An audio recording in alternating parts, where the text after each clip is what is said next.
Maharashtra TV news, आवाज सर्वसामान्यांचा। Breaking news. Dongarale येथील घटनेचा बागलाण तालुक्यातील धांद्रे गावात आक्रोश मूकमोर्चा। मालेगाव तालुक्यातील डोंगराळे गावात एका चिमुरडीवर अमानुष अत्याचार व खून प्रकरणी आरोपीला फाशी द्या अशी एकमुखी मागणी गावाच्या वतीने करण्यात आली आहे। प्रभू श्रीराम मंदिरापासून मूकमोर्चाला सुरुवात करून गावात फेरी काढून भगवान एकलव्य यांच्या पुतळ्याजवळ शोक सभा घेऊन गावातील लोकांनी तीव्र शब्दात शोक व्यक्त करत या प्रकरणात शासनाने तात्काळ जलद गतीने गुन्हेगाराला फाशीची शिक्षा झाली पाहिजे अशी एकमुखी मागणी यावेळी करण्यात आली आहे। शाळेतील विद्यार्थ्यांसह गावकरी गुन्हेगाराला फाशी द्या अशी एकमुखी मागणी केली।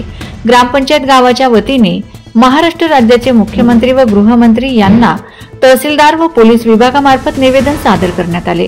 पोलीस अंमलदार ठोकेदादा हे पोलीस विभागाकडून निवेदन स्वीकारण्यासाठी आले होते।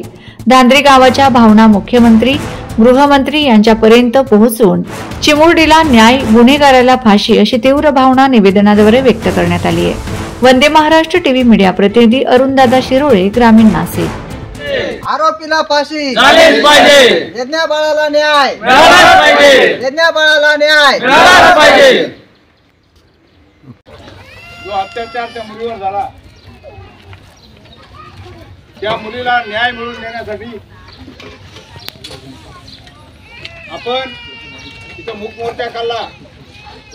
प्रत्येक गावामध्ये, प्रत्येक तालुक्यात, नवे महाराष्ट्रामध्ये ही मागणी होत आहे की आरोपीला फाशीच झाली पाहिजे। ही मागणी लावून धरण्यात आपण यशस्वी ठरतो जेव्हा त्याला फाशी होईल।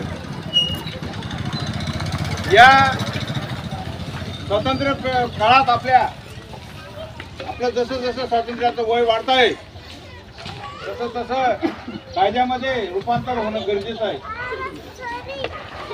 मी गावाच्या वतीने पत्रकार आहेत, फाशी तर झालीच पाहिजे, परंतु अशा गुन्ह्यामध्ये कायद्यामध्ये सुद्धा बदल झाला पाहिजे। वंदे महाराष्ट्र टीव्ही न्यूज, आवाज सर्वसामान्यांचा। अशाच नवनवीन बातम्या पाहण्यासाठी आमच्या चॅनलला सबस्क्राइब करा, बेल आयकॉनला क्लिक करा।